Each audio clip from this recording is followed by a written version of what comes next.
Bueno, entonces, ¿qué es lo que se conoció como maestros? Por ejemplo, era el encargado del discipulado de la iglesia, era alguien que conocía harta terminología y teología. En hartos casos tenía que ver quizás enfocada a la visión de la iglesia más que a la visión bíblica o una visión amplia del conocimiento. Por ejemplo, si un maestro enseña en base a una iglesia, eso es súper común que pase. O sea, bueno, en mi iglesia se enseña esto, las doctrinas de la iglesia son tales, entonces el maestro se instruye en eso y eso es lo que enseña. Y nosotros, yo al menos, vi mucho ese tipo de maestros, pero también mis maestros, y no voy a dar nombre de nadie, pero sí conocí muchos maestros legalistas de la palabra. Ejemplo, eh, un, a ver cómo puedo dar este ejemplo para que no suene tan explícito. Pero, ejemplo, en la Biblia dice, bueno, voy a inventar algo ya para que no sea tan referencial. En la Biblia, imaginemos que diga, bueno, la mujer tiene que ir con falda larga y sin escote para ofrendar. Imaginemos que dice eso. Entonces, yo conocía maestros que si veía una hermana nueva llegar a la iglesia, el hermano o el maestro le decía, ¿sabe qué? Usted, hermana, devuélvase, no puede ofrendar porque su falda larga y su escote, dice la Biblia que usted no puede ofrendar por eso. Entonces, yo que conocía del maestro, que era confrontacional, que era alguien legalista de las doctrinas o la visión de la iglesia, yo no sé si a alguien más le sucedió eso, pero a mí me sucedió. Eh, que cuando enseñaban a veces con el resentimiento. Ejemplo, también a mí me tocó, quizás yo era más crítica también y el Señor tiene que juzgarme el corazón, pero por ejemplo, cuando se hablaba del mover del Espíritu Santo, generalmente los maestros estaban heridos con respecto al mover del Espíritu Santo. Y era sus consejos o su visión de la enseñanza era, bueno, yo ya viví eso, y eso era muy común, yo ya viví eso, así que ahora nos centramos solo en la palabra. Yo no sé si a alguien le pasó eso, pero a mí me pasó muchísimo. A David lo conversamos y decíamos, esto pasaba muchísimo. Que los maestros te dijeran, a ver, mira, yo voy a medir toda la experiencia que tú me quieras contar del espíritu, del mover del espíritu, y te voy a decir, bueno, eso solamente fue para las escrituras, no es para ahora. Entonces, yo conocí este tipo de maestros. Entonces yo decía, ¿cuál es el concepto del maestro? Ah, el que tiene conocimiento, el que tiene verdadera vocación de maestro, el que tenía amor, el que era humilde. Pero yo lamentablemente no tenía este concepto de qué es lo que se ve actualmente como maestros. Sí. Y mire, le voy a dar otra visión que yo he tenido de la teología. Cuando comenzamos a estudiar la teología, me di cuenta de que todos tienen posturas diferentes, en varios aspectos, de un mismo versículo, de una misma profecía, alguien va a interpretar. Por ejemplo, si yo le digo, hermanos, esta noche Dios me muestra que está cayendo oro, usted va a interpretar, ah, viene multiplicación. Otro va a interpretar, ah, viene pureza. Otro va a interpretar, ah, viene la gloria de Dios. ¿Se entiende? Entonces, los teólogos de por sí generan estas controversias en su visión y por eso cada teología es en base a lo que ellos creen y a lo que ellos han estudiado, pero claramente la palabra es tan amplia como para tener una visión tan sesgada de lo que debe ser las escrituras o de lo que es la escritura. Sí, y también se ha visto como el concepto del maestro, que es aquel que lee las escrituras, aquel que entiende las escrituras, aquel que quizás tiene una capacidad de mucho conocimiento y sobre todo estos últimos años es como que el maestro está desligado del mover. Es como que su enfoque, estamos hablando de conceptos, ¿sabes? De interpretar, no estamos diciendo que sea así, sino que estamos generalizando en este punto del maestro y hemos visto cómo el maestro muchas veces ha sido separado del mover, sea que él, la persona, se separa por diferencias, pero siempre hemos visto como esta separación. Entonces vemos que el evangelista, el profeta, el apóstol quizás es más sensible al mover del Espíritu Santo y siempre hemos visto al maestro como Sí. alejado, o siempre viendo como desde una mirada escéptica todo eso. Entonces, la idea de hablar el día de hoy acerca del ministerio del maestro es poder establecer un diseño. Y en el maestro también hemos visto ese absolutismo, que porque estudian las escrituras,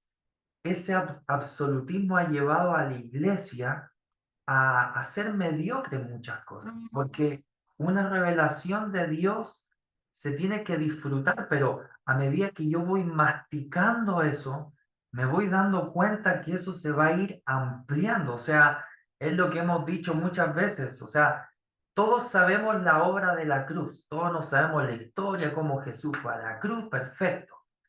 Pero yo le aseguro, hermanos, que vamos a estar toda la vida hablando de la cruz y van a ver detalles que no lo habíamos dado cuenta, como que la revelación va en aumento, es como que es un pozo que yo digo, wow, esto es tremendo, la revelación de la cruz, pero después voy escarbando y voy enriqueciéndome más. Entonces hemos visto que la visión del maestro, el ministerio quíntuple como maestro, no puede ser limitada por el absolutismo y eso es lo que hemos visto en este último tiempo. Sí. Entonces el objetivo, ahora sí, si puedes comenzar a compartir, el objetivo de estas enseñanzas, de lo que vamos a estar haciendo los días miércoles, no sé si se ve, ¿sí? ¿Se ve la presentación? ¿Ustedes la ven o no? Sí, perfecto, ahí sí, ya. Lo que vamos a estar haciendo es, como lo dice la misma palabra, sentar fundamentos de lo que el Señor a nosotros nos ha revelado. Esto también es en base a la visión de nuestro pastor, Patricio, que nosotros, dentro de todo lo que el Señor nos va hablando, también lo vamos conversando, madurando, tomando forma. Así que el objetivo de esto es que cada uno de nosotros tenga una visión, quizás sin un mito de lo que era el objetivo de Cristo, enseñarnos en el objetivo de Cristo, no porque nosotros tengamos la verdad absoluta, sino para desmitificar ciertas cosas que quizás hemos tenido erradas a lo largo de los años. Entonces, los 5 ministerios y su rol actual. Aquí está. El ministerio quíntuple. Efesios, vamos a partir leyendo Efesios 4, 10 al 13. Dice, el que descendió es el mismo que también subió por encima de todos los cielos para llenarlo todo, y él mismo constituyó a unos apóstoles, a otros profetas, a otros evangelistas, a otros pastores y maestros, a fin de perfeccionar a los santos para la obra del ministerio, para la edificación del cuerpo de Cristo, hasta que todos lleguemos a la unidad de la fe y del conocimiento del Hijo de Dios, a un varón perfecto, a la medida de la estatura de la plenitud de Cristo. En esta parte, a mí me impactó meditar en lo siguiente. Mucho tiempo yo creía o había visto que en la iglesia el ministerio quíntuple eran la importancia o la relevancia de que la gente viniera. Ejemplo, ya hay un apóstol, se tiene que mover el milagro, la gente va porque tiene la necesidad de encontrar un apóstol o los milagros. Y yo me di cuenta de que Dios constituye el ministerio quíntuple no porque ellos fueran el principal objetivo de la iglesia de Cristo. El principal objetivo de la iglesia de Cristo, ¿quiénes eran? Los santos. y por la necesidad que tenían los santos, Cristo dijo, voy a constituir apóstoles, profetas, evangelistas, pastores, a otros maestros.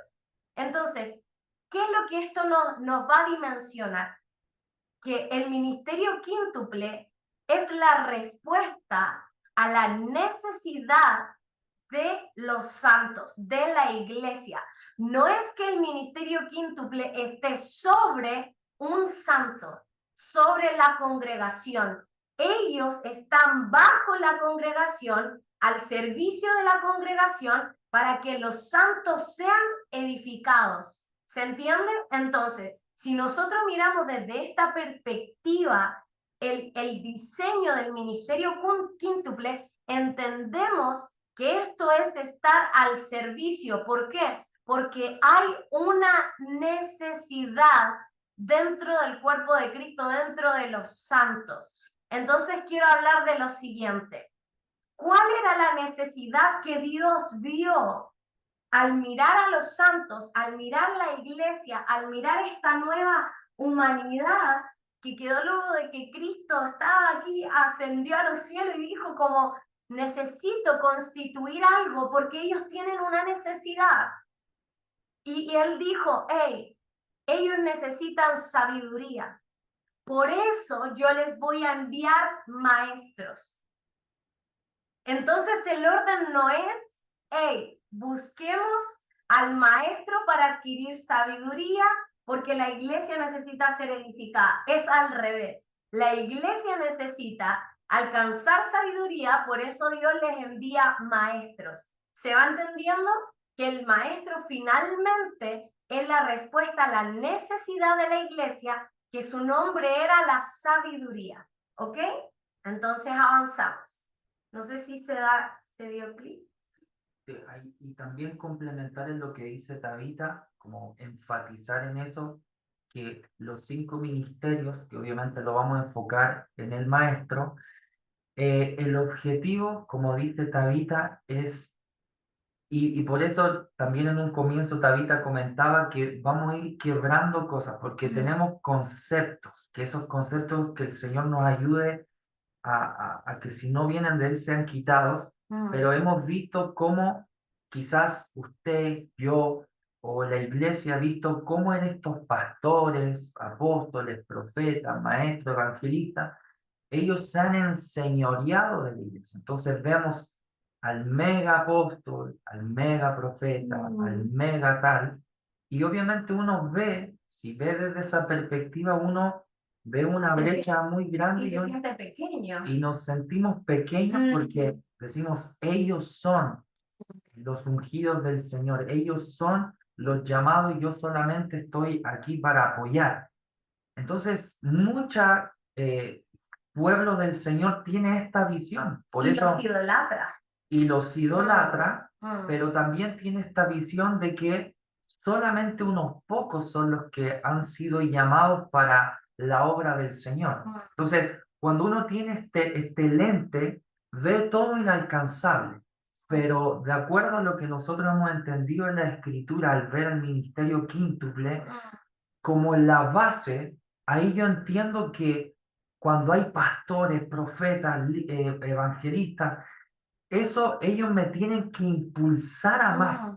Entonces, ese es como el concepto que usted debe ahora implementar en su vida para ser impulsado. O sea, cuando usted ve a un apóstol, usted tiene que decir, él me está impulsando a llegar al propósito de Dios. Él me está llevando a que mi vida sea edificada. Él me está llevando a que podamos vivir esa unidad de la fe para que lleguemos todos al conocimiento de la plenitud de Cristo. Totalmente, para llegar a la medida de la estatura de la plenitud de Cristo, hermanos. O sea, el objetivo de Dios es decir, yo necesito formar en mi pueblo pequeños Cristos. Entonces, recuerde, todos nosotros, maestros, profetas, pastores, evangelistas, estamos al servicio de los santos, siendo menores, para que usted crezca, para que usted sea mayor, para que usted tenga ese alcance de llegar a la estatura de la plenitud de Cristo, ¿ok?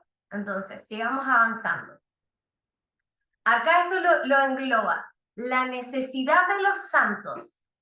Dios vio esta necesidad y Él se provee de hombres con dones para responder a la necesidad de la nueva humanidad. O sea, Él miró la creación después de haber ascendido y dijo, acá necesito apóstoles, acá necesito pastores, necesito gente que ahora lleve a esta humanidad a la plenitud de Cristo. Sí. Y esto responde que los ministerios son herramientas para beneficio de los santos. Sí, y también como para ir finalizando este punto, tenemos que aprender también a diferenciar quién constituye esto. Entonces, a veces decimos, no sé, Espíritu Santo, tú me has dado el ministerio tanto. Entonces, claro, obviamente el Señor que conoce nuestro corazón, Él entiende lo que le estamos diciendo, pero es importante empezar a tener entendimiento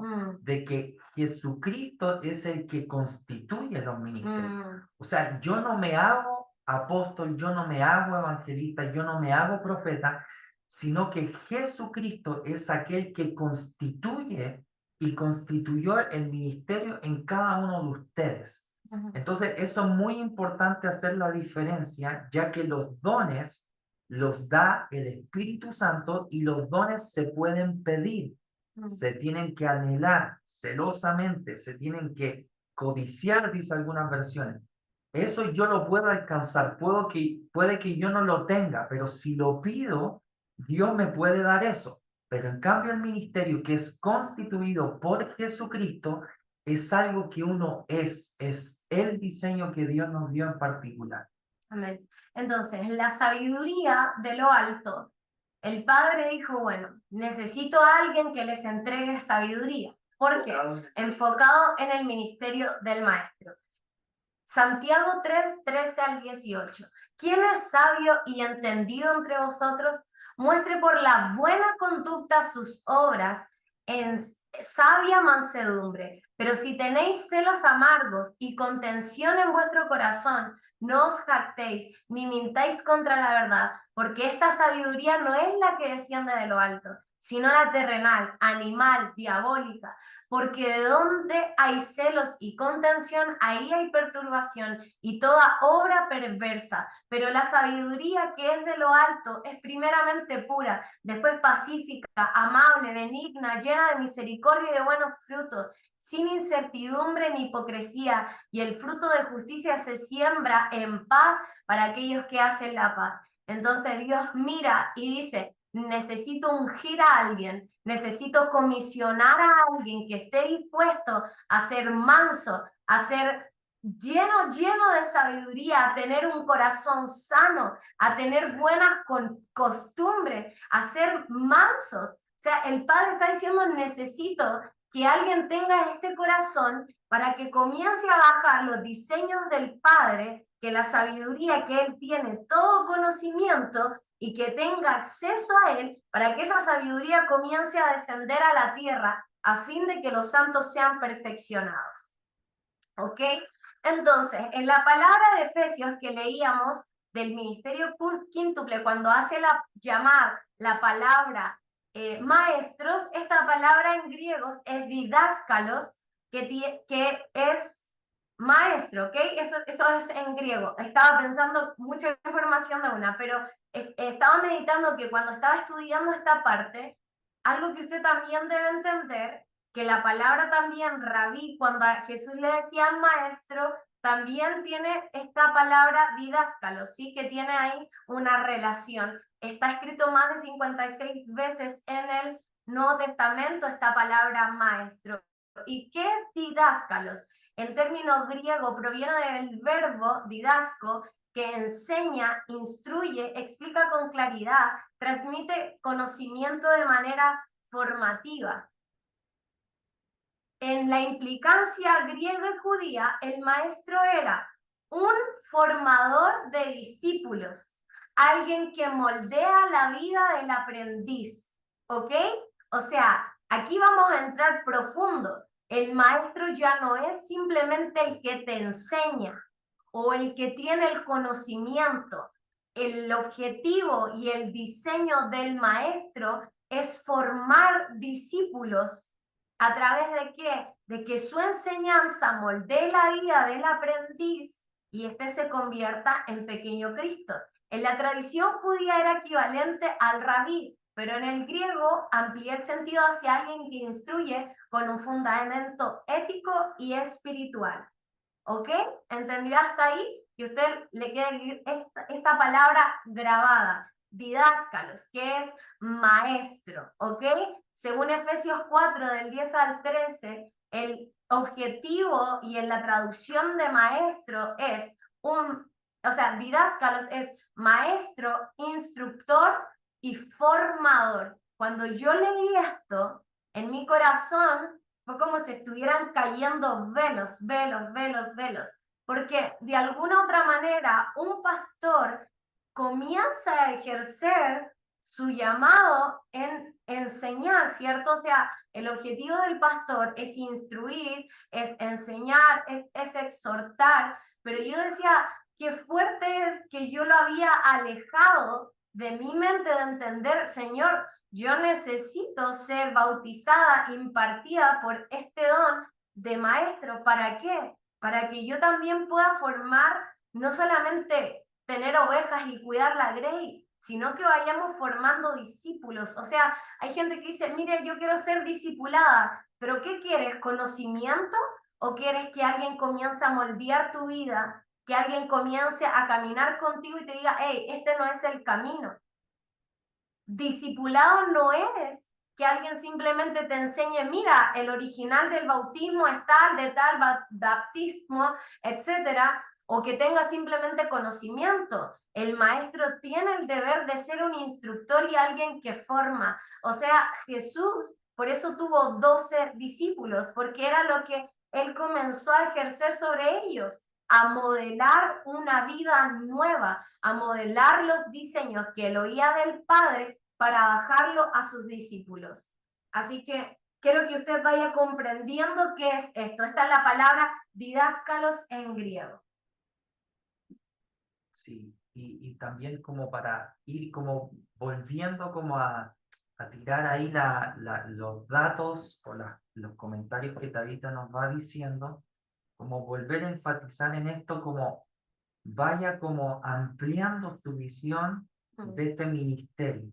Así lo que usted era 1, 2, 3, que con esta enseñanza tu entendimiento pueda ir creciendo. Entonces ahora cuando usted escuche del ministerio magisterial, usted entienda que ellos no solamente enseñan, porque obviamente tienen una capacidad sobrenatural para poder explicar o abrir las escrituras, sino que también el corazón de ellos es la formación.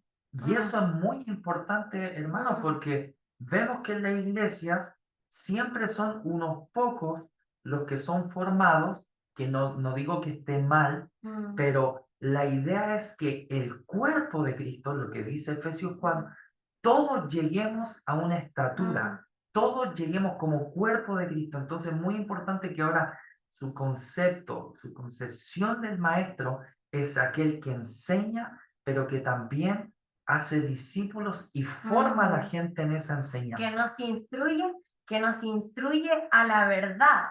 O sea, nos está instruyendo en el camino correcto. Entonces, es necesario de que usted tenga maestros en sus vidas, que usted identifique gente que sean maestros.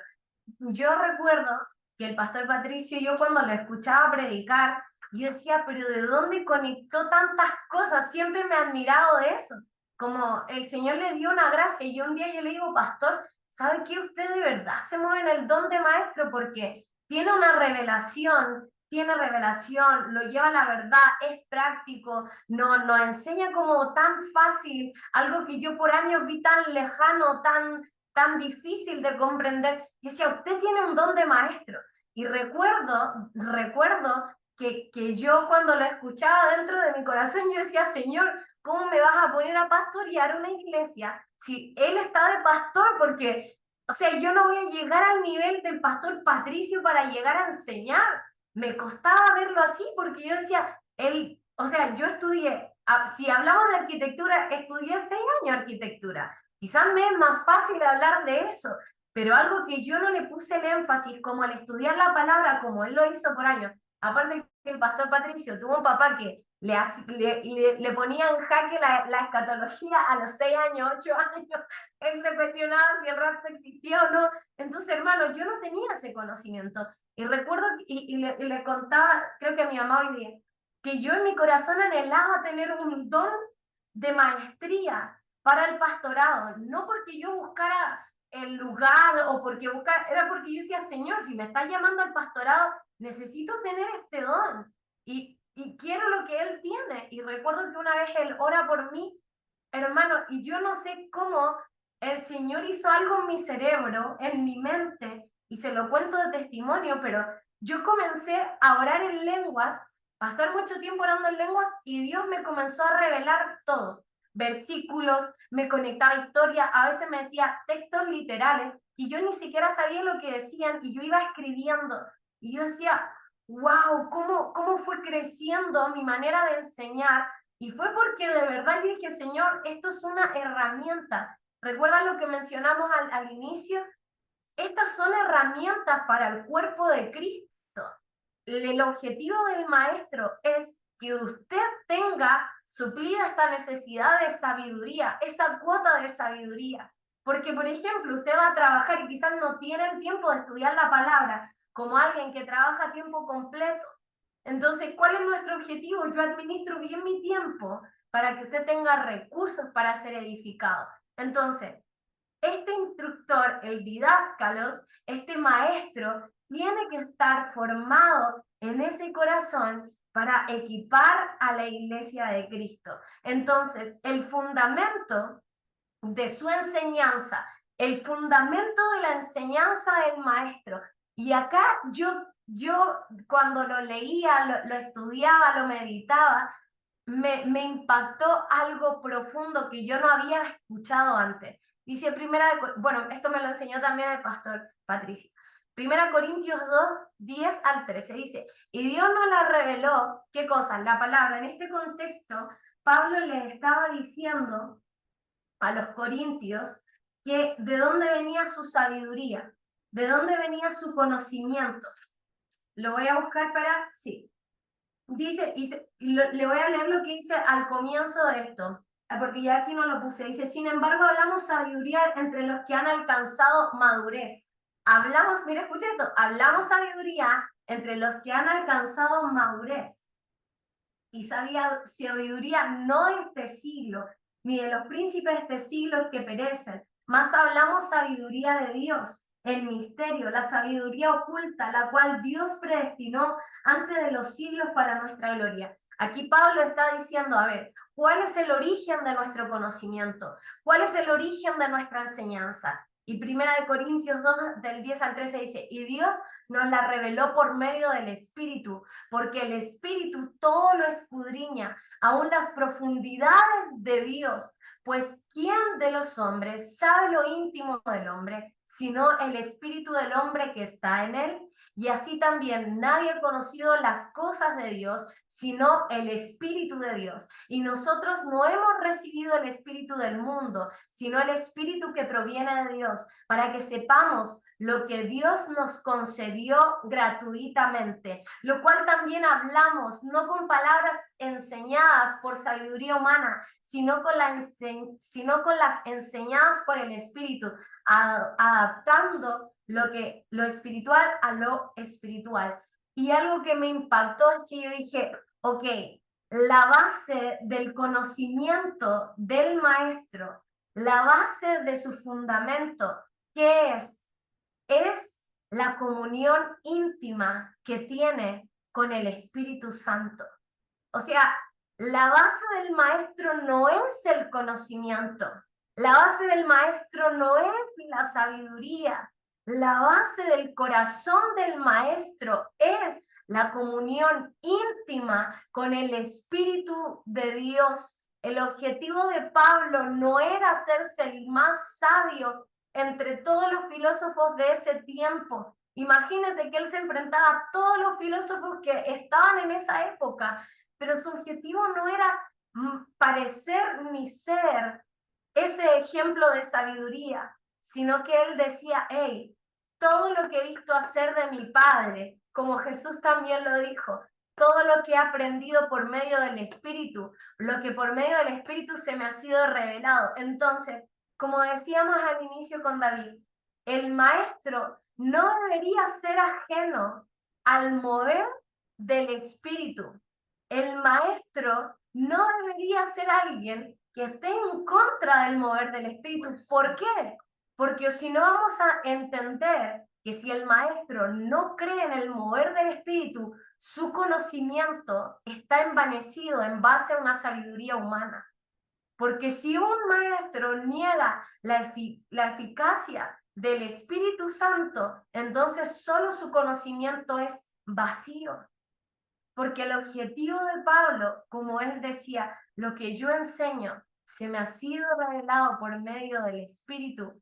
No dice solamente lo que escuché de Jesús, es solo lo que leí en la Torá, es que todo lo que el Padre le entregó fue revelado por medio del Espíritu. Entonces, el ministerio del Maestro debe depender totalmente del Espíritu de Dios, porque solo Él revela lo profundo de su corazón. Tanto su enseñanza como su carácter deben fluir de esa dependencia espiritual y no de filosofías humanas ni de pensamientos carnales. El maestro transmite revelación genuina y vida espiritual libres de orgullo, filosofías o conocimientos meramente intelectuales.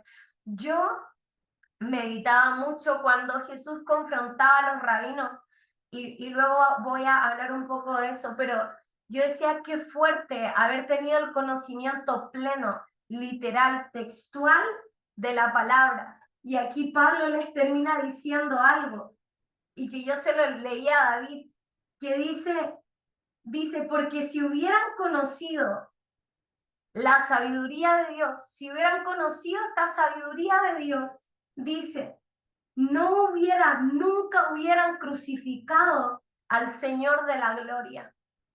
O sea, todo el nombre maestros que ellos tenían de la ley quedó en nada, quedó reducido en nada. Todo el conocimiento que tenían acerca de Dios quedó reducido en nada. ¿Por qué? Porque no fue capaz ese conocimiento de haberlos llevado al entendimiento de cómo era Dios, de conocer lo profundo de su corazón, de conocer cómo se mueve el Espíritu, cómo el Espíritu te revela cosas que tú no sabes. A veces me ha pasado que a ver, una vez escuché a Teo Hayashi en el 2019 y yo le decía a David, en ese año lo escuchábamos y decíamos, está 30 años adelantado. O sea, mi evangelio de hoy es retrógrado para el evangelio que él está hablando en el año 2019. Y recuerdo que lo escuchábamos con David y quizás ni siquiera entendíamos, pero algo en el espíritu nos estaba sacudiendo por dentro, nos estaba conmoviendo por dentro. Y yo decía, esto es avivamiento, le decía a David, esto es avivamiento. Todavía no estábamos casados. Y algo provocaba en el espíritu. Entonces, yo cuando leía esto entendía que hay cosas que uno no sabe con fundamento, pero el Espíritu comienza a moverlo, el Espíritu comienza a revelarlo, el Espíritu comienza a agitarlo. Y recuerdo que ese día el pastor Teo, nadie en esa iglesia lo infló, o sea, nadie. Él vino, nadie lo fue a saludar porque decían, ¿quién es este tipo que viene de Brasil? Y yo recuerdo que fui con David y yo le dije, mire, no hablo ni portugués, nada, pero ore por nosotros. Y el pastor Teo nos profetizó cosas salvajes que con David no podíamos entenderlo ni comprenderlo, pero nuestros huesos ardían y el Señor me recuerda una palabra, camino a Emaús, cuando le dicen, ¿no eran estas las palabras de Él que hacían que nuestro corazón ardiera? O sea, este conocimiento es revelado solo por medio del Espíritu, hermanos. Este conocimiento no es el conocimiento que viene desde el intelecto, no es desde que, hermano, está hermoso que usted lea la palabra y se la aprenda, pero si esa palabra no es revelada en su corazón, es solamente conocimiento. Sí, entonces, con todo lo que Tabita nos comenta ahora, es como para que usted vaya sentando bases. Entonces, cuando usted escuche por YouTube, por va a una iglesia, una congregación, tal maestro, incluso quizás un libro, usted vaya viendo y vaya pensando todo lo que usted va leyendo, escuchando, y vaya viendo el fruto de esa enseñanza. Entonces, ¿por qué? Porque todo lo que Tabita nos comenta ahora tiene que ver que la fuente, la esencia del ministerio del maestro está profundamente ligada y conectada con el Espíritu de Dios. Entonces usted tiene que asentar bases de que no porque alguien le hable o tenga mucho conocimiento, quiere decir que eso viene por revelación de Dios. ¿Por qué? Porque todos acá, sea que nosotros mismos o hayamos visto, hemos podido hablar mucho de Dios. Mira esto, y la persona tiene un carácter, tiene pecado oculto o vive una vida doble. Entonces, el conocimiento, usted tiene que asentar base que el ministerio del maestro está profundamente conectado y que obviamente hay una gracia para aprender. O sea, yo pienso que el apóstol Pablo, que obviamente ejercía también muchas veces como maestro, él leía y estaba meditando, y en esa meditación el Espíritu Santo le iba revelando cosas, y obviamente hay una gracia quizás para la lectura, para meditar en la palabra del Señor, para leer, etcétera, pero la idea es que usted vaya sentando bases. El maestro tiene que ser un hombre o una mujer llena del Espíritu Santo y que haya una comunión y un fruto de esa comunión con Dios. Amén. Entonces, ¿cuáles son, según 1 Corintios 2:10 al 13, cuáles son las características del maestro? En síntesis, aquí lo hice como en un punteo de las características. La fuente del maestro tiene que venir su conocimiento revelado por el Espíritu, o sea, desde la comunión íntima que tenga el maestro.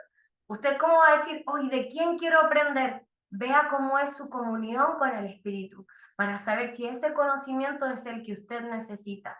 Según el versículo 10, la profundidad de su enseñanza debe ser las profundidades del corazón de Dios.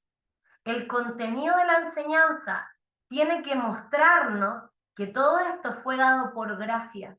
O sea, usted va a pensar cuando alguien venga y diga como, mire, esto me lo gané porque soy inteligente, porque lo estudié, porque tengo 15 doctorados de bla, bla, bla, bla, bla, que está bonito porque si alguien se apasiona así por la palabra, gloria a Dios, pero todo este contenido, toda esta información, toda esta revelación se nos fue dada por gracia. Pablo lo dice, esta revelación de la palabra ha sido por medio de su gracia.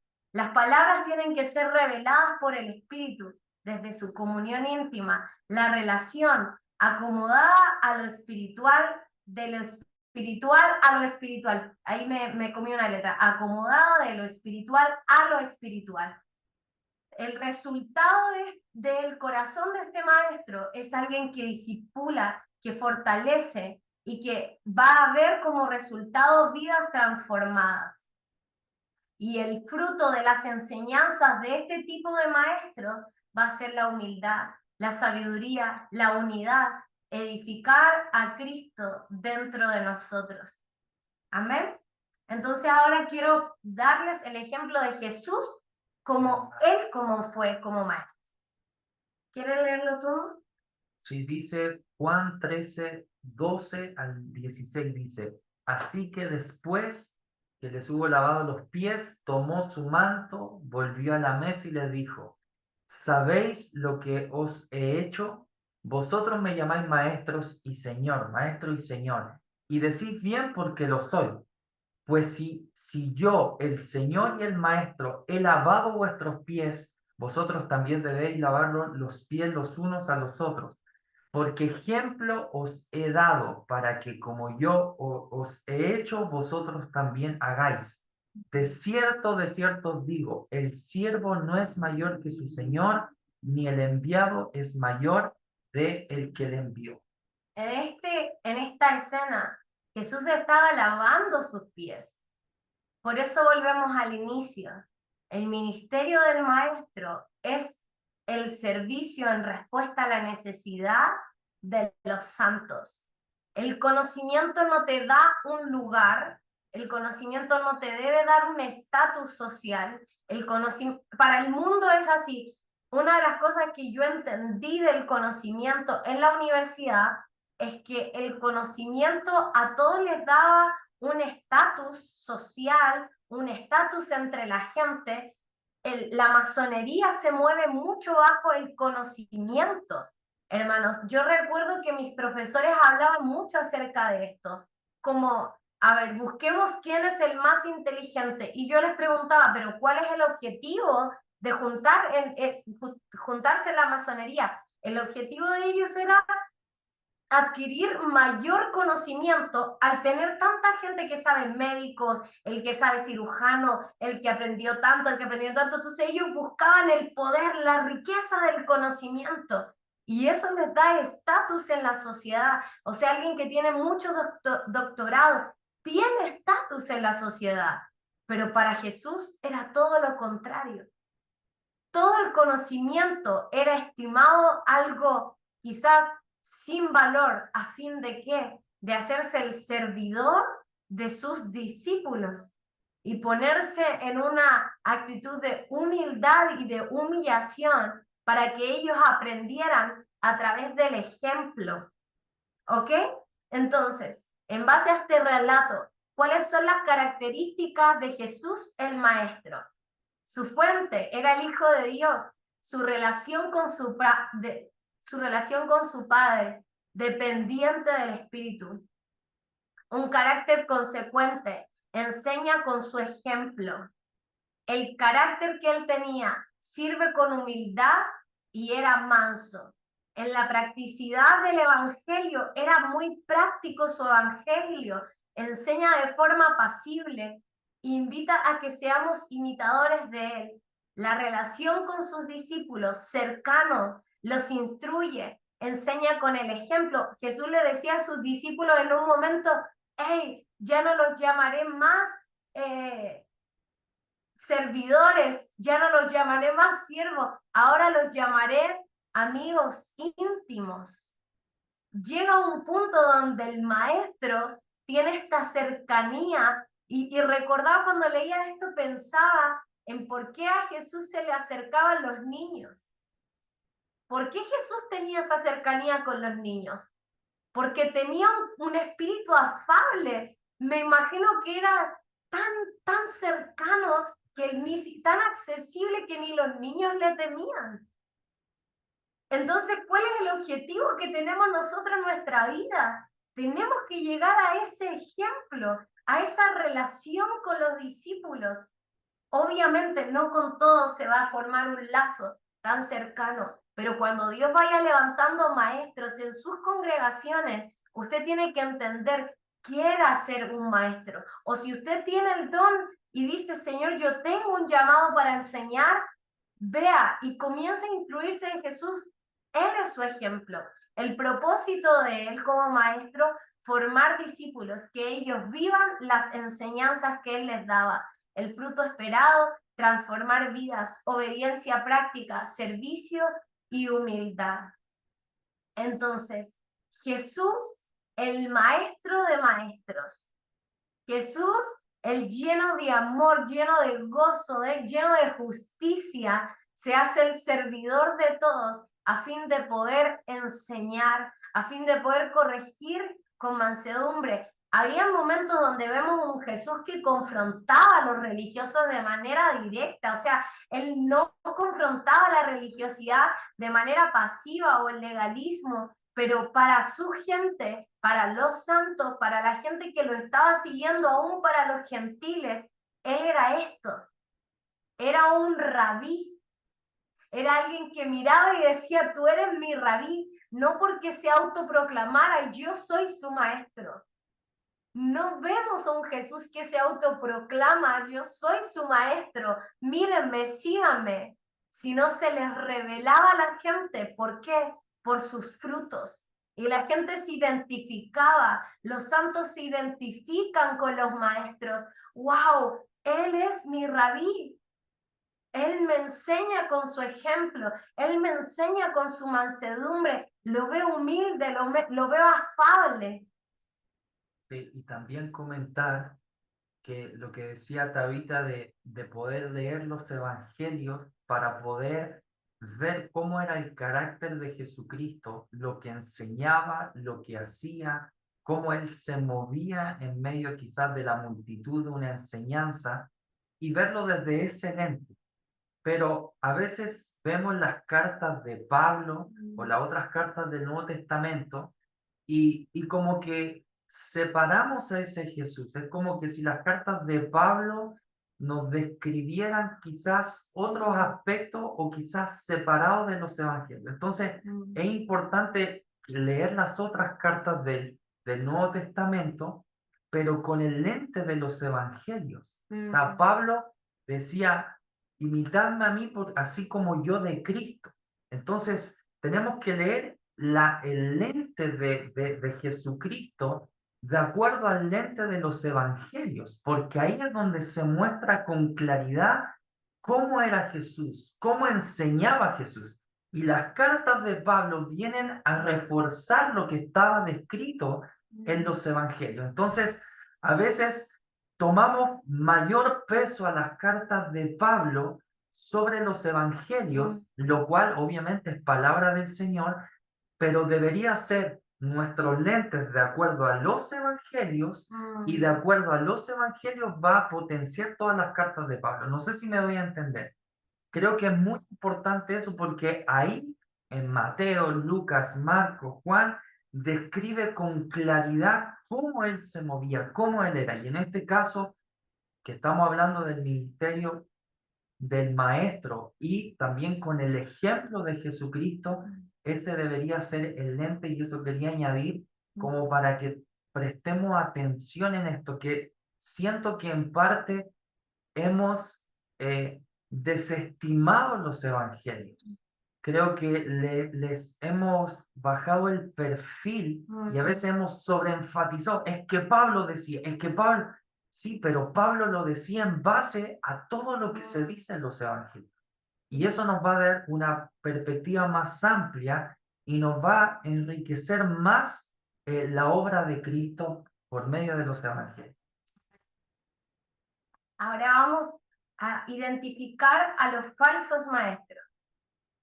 Segunda de Pedro 2, del 1 al 3 dice, pero hubo también falsos profetas entre el pueblo, como habrá entre vosotros falsos maestros, que introducirán encubiertamente herejías destructoras y aún negarán al Señor que los rescató, atrayendo sobre sí mismo destrucción repentina, y muchos seguirán sus disoluciones, por causa de los cuales el camino de la verdad será blasfemado. Y por avaricia harán mercadería de vosotros con palabras fingidas. Sobre los tales, ya de largo tiempo la condenación no se tarda y su perdición no se duerme. Entonces yo, cuando estaba analizando esto, pensaba lo que dijo David entre Pablo y Jesús y traté de hacer una analogía o una descripción breve de cuáles serían las características que Jesús y Pablo ven en un falso maestro, ¿ok? Tomando ciertos versos, tomando ciertas citas bíblicas. Tanto Jesús como Pablo nos advierten de estos falsos maestros en distintos contextos.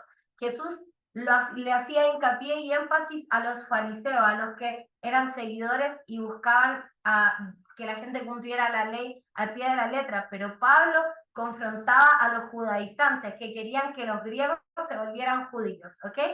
De aquí viene como este tipo de concepto. Entonces, entre los falsos maestros, su fuente, el fruto de la carne, la contienda, hipocresía, orgullo, altivez, estatus social, Mateo 23:3. Su enseñanza oprime en lugar de liberar. Y eso yo creo que nos ha pasado, o sea, si alguna vez usted se sintió condenado, fue a un lugar, escuchó una palabra y se sintió condenado, salió con amargura de ciertos lugares, hermano, esa enseñanza tiene que ser medida con los frutos. Si nosotros un día le enseñamos una palabra y usted se siente condenado o usted se siente juzgado, no es el corazón del maestro. El maestro sí te va a confrontar con la verdad, pero ¿cuál es el fin? Que usted crezca en amor y que sea redarguido por medio del Espíritu Santo. Pero me impactó esto que decía Mateo 23, que Jesús le reprime a ellos, le dice a ellos como oprimen, ponen una carga mayor de las que yo podría pedirle a alguien. O sea, ustedes están exigiendo cosas que ni siquiera ustedes cumplen.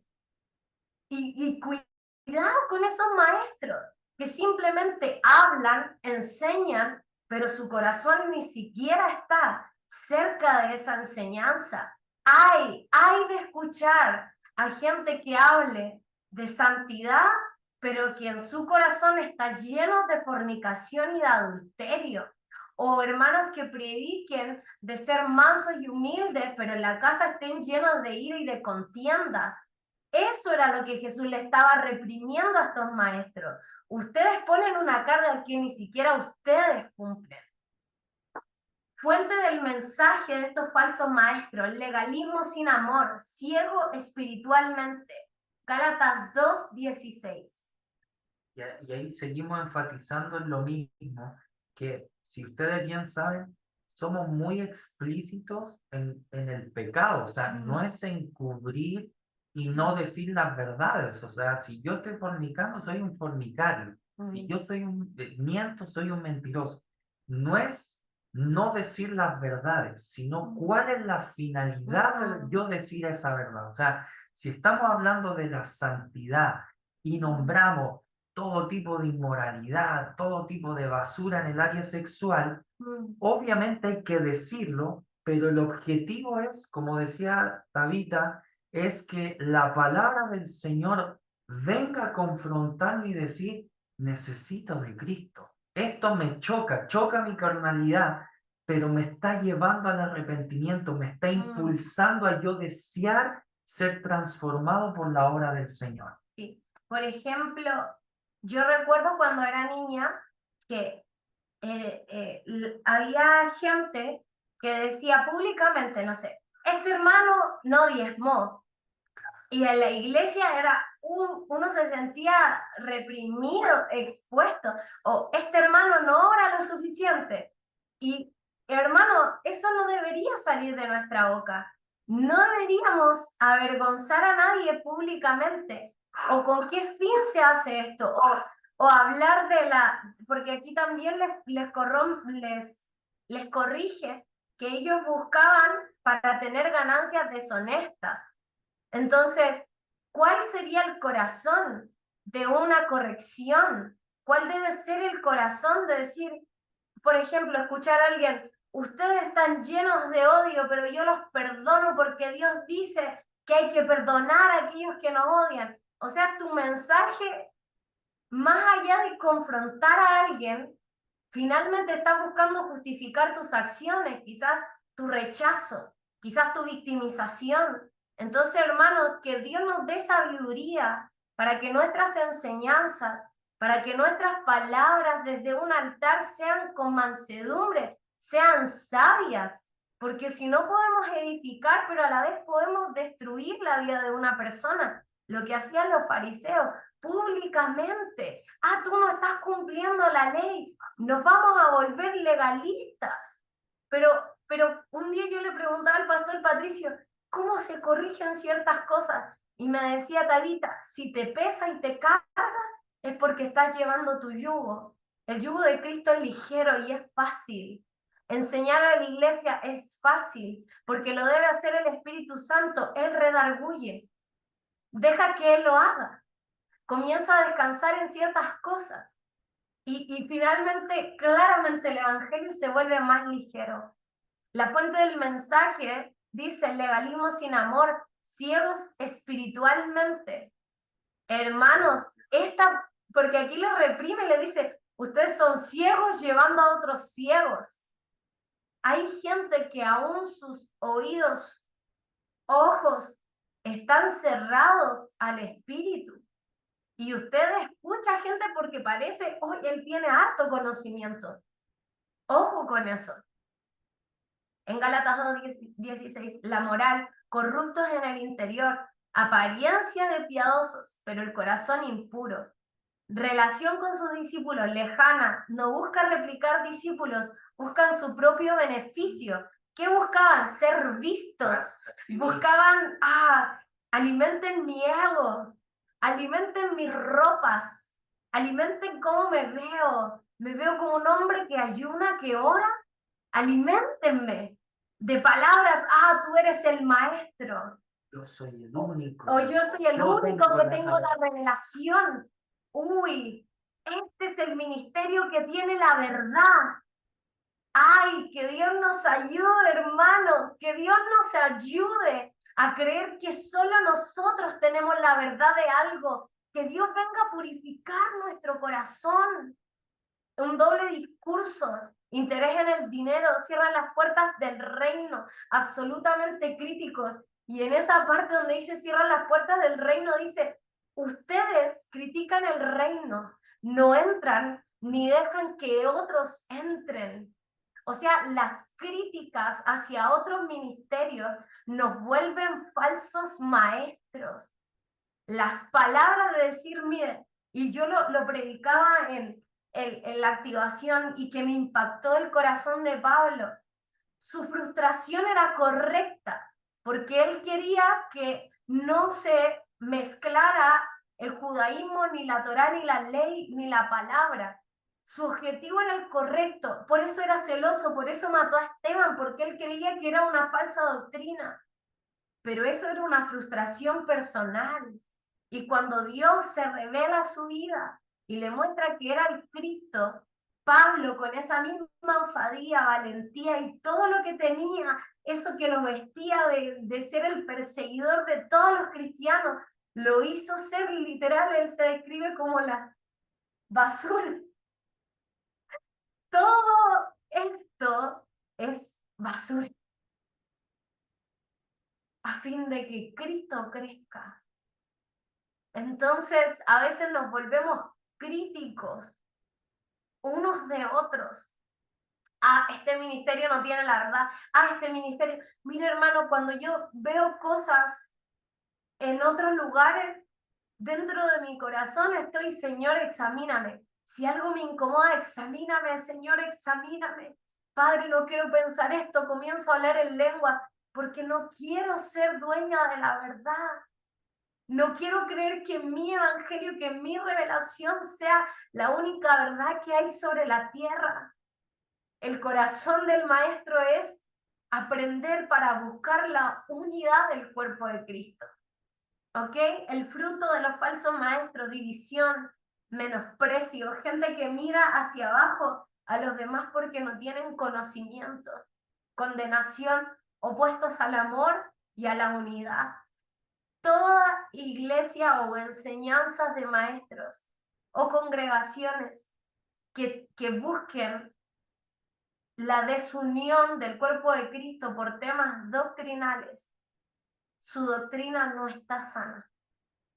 Si nuestras doctrinas no buscan la unidad del cuerpo de Cristo, hermanos, nuestra doctrina no está sana.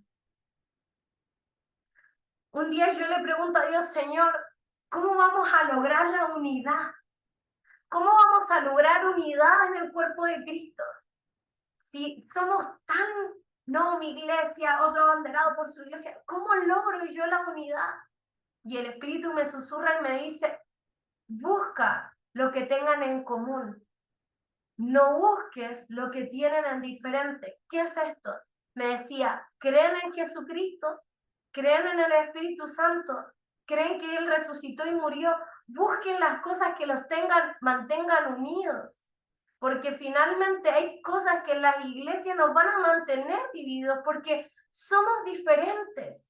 una iglesia profética, solo profética, hermano, va a tener canciones espontáneas, pero quizás van a rechazar las canciones de letras de otros ministros.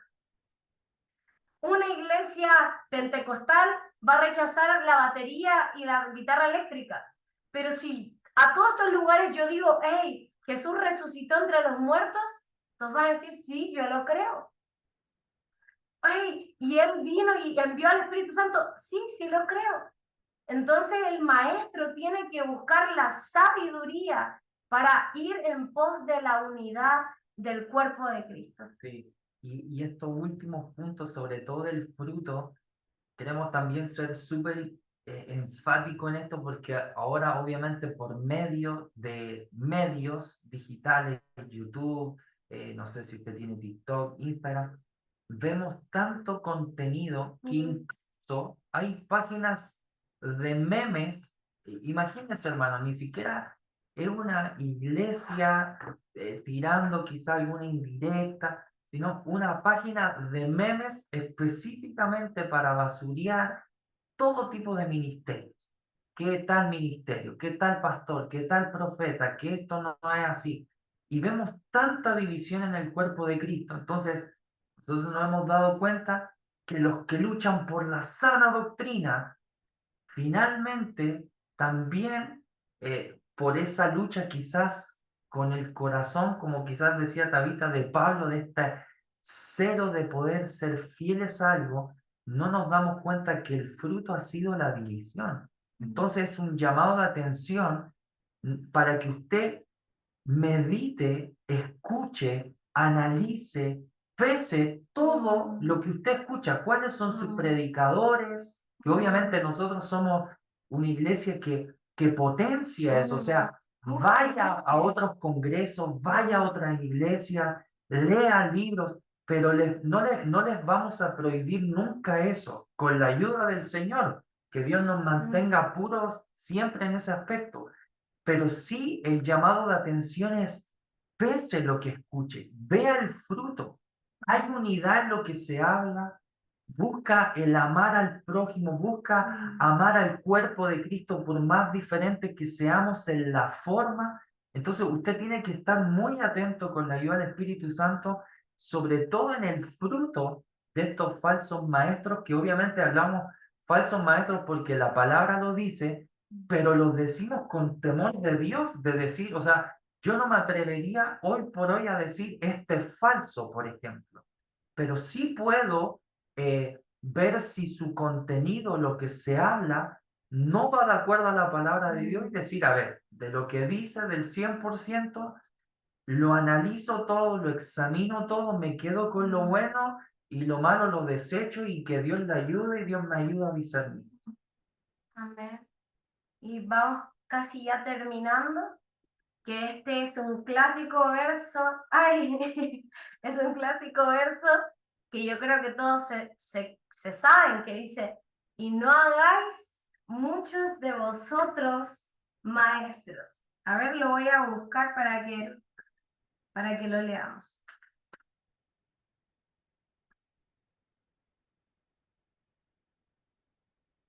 Hermanos míos, no os hagáis mucho de vosotros maestros, sabiendo que recibiremos un juicio más riguroso, dice la BTX, pero en la Reina Valera dice mayor condenación. Y acá me detengo, pero en algo que yo estaba pensando, esto es Tabita pensándolo, ya no quiero que usted lo tome como un fundamento para su vida, ya, pero esto se lo quiero compartir porque es bueno también meditar en lo siguiente. Cuando habla de que Pablo le da esta instrucción como a los maestros, no hagáis mucho de vosotros maestros por el cual hay mayor condenación. Y yo decía, ¿y por qué no le dice a los profetas, no hagáis mucho de vosotros profetas? Porque con su profecía, no sé, alguien se puede herir. ¿Y por qué Pablo le daba este énfasis a los maestros? ¿Por qué solo se lo da al que enseña? Y lo veía de esta manera, porque la enseñanza, la doctrina, puede ser capaz de cambiar el pensamiento y la conducta de un pueblo, de una nación. Por ejemplo, ¿qué es lo que hace el comunismo en una nación? Es capaz de cambiar toda una nación y su comportamiento. Usted va a países comunistas, estas ideologías, ¿cómo son capaces? Es una ideología, es una doctrina. Yo recuerdo que Magda, mi hermana, estudiaba en el pedagógico y yo estudiaba en los USACH. Son ideologías súper comunistas. Si yo tenía profesores que me decían, vaya a marchar porque es su derecho, y yo le decía, mi derecho es que usted me haga clase, así que no voy a ir a ninguna parte, yo vine acá para que usted me hiciera la clase. Pero constantemente eran pensamientos, ideas, doctrinas, querían adoctrinarnos bajo la visión del comunismo. Y es fuerte, usted quizás es algo que usted no ve, pero hermanos, es fuerte. O sea, yo recuerdo a una persona que llega a mi universidad y era cristiana, y Dios me hace darle una palabra, yo le di una palabra. Yo recuerdo que ella tenía un llamado al ministerio y ella venía de padres cristianos, no recuerdo si eran pastores. Yo me acerco y le doy una palabra. Esta muchacha resultó ser, a los años después, producto de este adoctrinamiento, la impulsora de los baños unisex en la universidad. Un pensamiento, una doctrina entra, cambió toda su visión, todo su fundamento en Cristo y se volvió alguien, hermanos, que ahora terminó siendo la secretaria del rector de la universidad. Impulsora, y la premiaron cuando nos titulamos y le dijeron, tú eres un ejemplo para toda la comunidad LGTB, para todo el progresismo. Y en mi corazón yo lloraba. Y yo decía, yo la recuerdo cómo ella llegó. Entonces, Pablo, ¿por qué hace esta exhortación a los maestros? Y yo lo veía así, como que cuando lo meditaba tenía esta visión.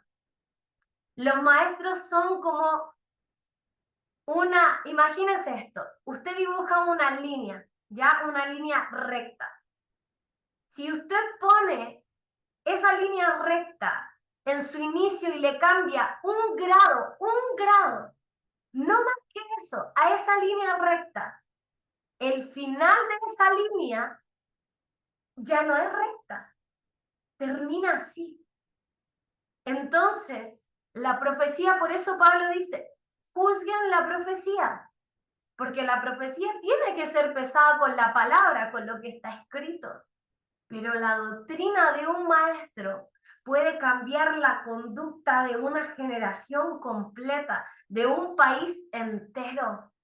Y por eso Pablo les decía, hey, no hagáis mucho de vosotros maestros, en el cual hay mayor condenación. También porque la palabra dice, hey, el que tiene más se le va a demandar. El que tiene más conocimiento, más le va a ser demandado. Hay de aquel que dice, mira, es que la palabra dice esto, la palabra. Hermano, conocimos a gente y con David nos impactó, pero no ni siquiera de burla, nos estremeció. Gente que nos decía, es que la palabra dice esto, es que la palabra, miren, yo no sigo a ustedes, pero yo no concuerdo mucho con su teología, pero algo tienen ustedes que me gusta, pero la palabra, hermano, amadores de la palabra, defensores de la palabra, pero llevaban años en concubinato. Y la palabra, pero no se había casado en años. Y la palabra, y vive en fornicación. Y la palabra, y un corazón que no es puro. Hermanos, a mí me estremecía, porque yo quiero ser alguien que ame la palabra, pero quiero vivir la palabra. El objetivo del maestro no es simplemente el conocimiento, hermanos. Es que usted ame y viva la palabra. Entonces, yo les digo algo, a cualquier lugar donde Dios los lleve a ustedes, porque yo sé que Dios nos ha dado gracias diferentes a todos nosotros. Y si Dios levanta maestros, gloria a Dios, porque el cuerpo de Cristo necesita sabiduría. Pero hermano, pese su corazón, examine su corazón y mírelo y diga, Señor, soy aquel de que solamente oye tu palabra y conoce tu palabra, o soy aquel que lo poco que conoce lo vive, lo poco que quizás entendió lo vive a plenitud. Entonces, este maestro puede ser formado, que aquí me llamó la atención también que dice, no se haga mucho de vosotros maestros. Y aquí yo entendí algo y que lo hablamos con el pastor Patricio. El maestro no solamente tiene que ser ungido desde el vientre, sino que también puede ser formado por la prueba, por la tribulación, por Dios, ser formado a lo largo de los años, tener un amor que vaya exponencialmente dentro de Cristo y puede ser llamado un maestro. Y un maestro tiene que tener sí o sí sana doctrina. Estos son los 3 pilares de un maestro. Entonces, quiero concluir con lo siguiente, y esto es lo último. ¿Quién está siendo tu maestro? ¿A quién estás escuchando? ¿A quién estás siguiendo? ¿A quién estás oyendo? ¿A quién estás leyendo? ¿Te has puesto a pensar en lo que creen la gente que tú sigues? Quizás encontraste un profeta de YouTube, ni siquiera sabes de él ni acerca de él, te pareció lindo lo que hablaba, pero hay ciertas cosas que está tirando y que hablan mal de otros ministerios y lo dejas pasar y lo dejas pasar y después no te das cuenta cuando la crítica comienza a brotar de ti y dices, ¿y de dónde vino esto? ¿Quién está siendo tu maestro? ¿El tiempo de ocio en Instagram, las redes sociales, la sociedad, la IA? ¿Quién está siendo tu maestro? ¿Y dónde estás buscando la fuente de tu conocimiento? ¿Dónde estás buscando la fuente de tu sabiduría? ¿Dónde estás depositando tu confianza? Entonces, hermanos, esto es un llamado santo para todos nosotros. Usted es el maestro de su vida primero. Usted es su propio maestro primero. Mírese, examínese. ¿De dónde está bajando tu conocimiento? ¿Sabes qué? Mi conocimiento viene de los maltratos que recibí de ex pastores.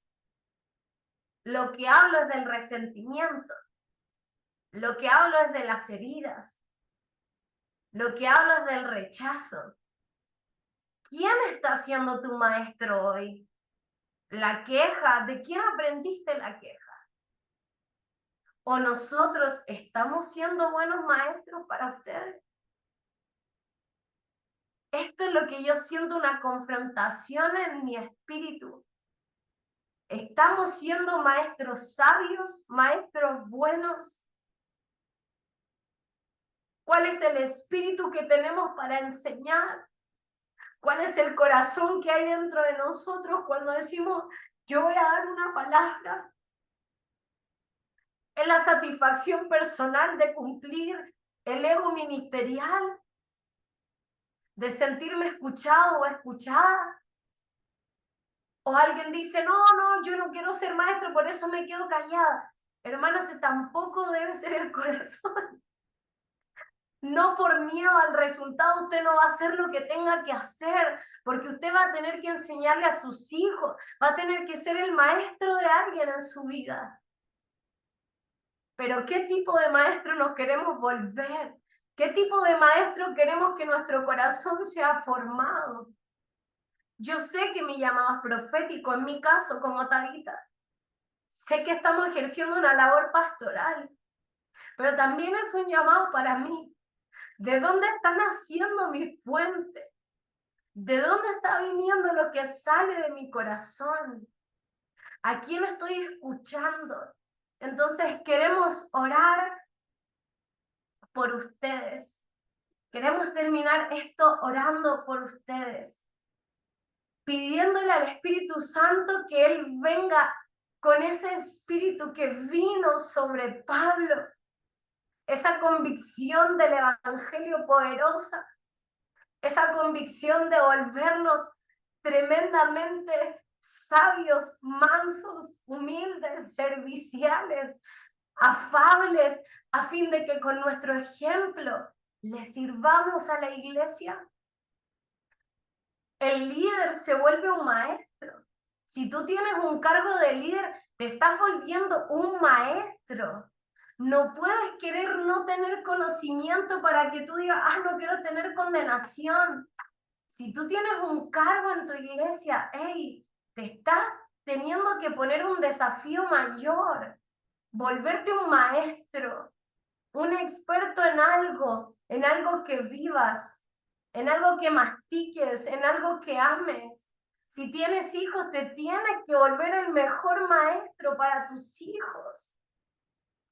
No, bueno, eso te lo enseña la iglesia, anda y escúchalo a los pastores. Ese no es el desafío. Quiero que oremos por esto. Espíritu Santo, tú eres la fuente del conocimiento. Tú eres la fuente del conocimiento. Yo te pido, Jesús, que hoy venga, Señor, a traer la verdad de Cristo. Señor, que no solamente tengamos el conocimiento de que existe un Cristo, sino que venga la palabra revelada de Jesucristo dentro de nuestros corazones. Señor, ¿de qué sirve tener tanto conocimiento si te perdemos? Si perdemos el enfoque, si perdemos la visión, si perdemos el énfasis del por qué nos llamaste. Señor, yo te pido algo. Danos también maestros conforme a tu corazón. Levanta gente mansa, humilde. Señor, que quiera enseñar con humildad, con amor, a fin de ser el servidor de los santos. Un líder no tiene un lugar de privilegio, se hace el servidor de todos, se vuelve el servidor de todos. Señor, si algo hemos entendido, si algo hemos captado de tu corazón, es volvernos tan humildes como Jesús, que no solo nuestras palabras prediquen, sino con el ejemplo podamos instruir a tu iglesia, Señor. Que el gozo, que la justicia y que la paz sean el alimento de tus ministros, Dios. Señor, si nos hemos amargado como ministros, si nos hemos decepcionado, Señor, como ministros, si nos hemos vuelto críticos en nuestro razonamiento, Padre, yo te pido que nos perdones. Yo te pido que nos perdones, Jesús. O si incluso hemos sido tan necios de escuchar a cualquiera y compartir críticas a otras iglesias, Señor, y no hemos tenido el corazón de la unidad. Señor, perdónanos, perdónanos, Jesús. Señor, a quien levantes el sol de justicia, en Argentina, en cualquier lugar, Señor, haz de ellos maestros. Pon esta responsabilidad sobre cada líder. Sea poco o mucho el conocimiento. Que anhelen servir al cuerpo, Señor. Porque el fin de todo no es el ministerio magisterial. El fin de todo es la importancia que Dios le da al regalarnos ministerios que impartan sabiduría. Ministerios que impartan sabiduría a fin de que tus santos sean perfeccionados en el diseño de Cristo. Señor, perdónanos si con David hemos querido que la gente se vuelva como nosotros. Si a veces nos frustramos porque miramos bajo nuestros lentes. Señor, si en algo hemos faltado, Señor, a la verdad de tu palabra. Perdónanos, Jesús. Queremos que la gente, que tu pueblo sea como tú lo pensaste, Señor, conforme a tu corazón.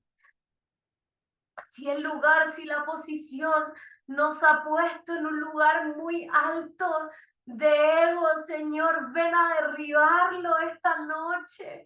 Señor, porque hoy nosotros nos hacemos servidores de tus hijos.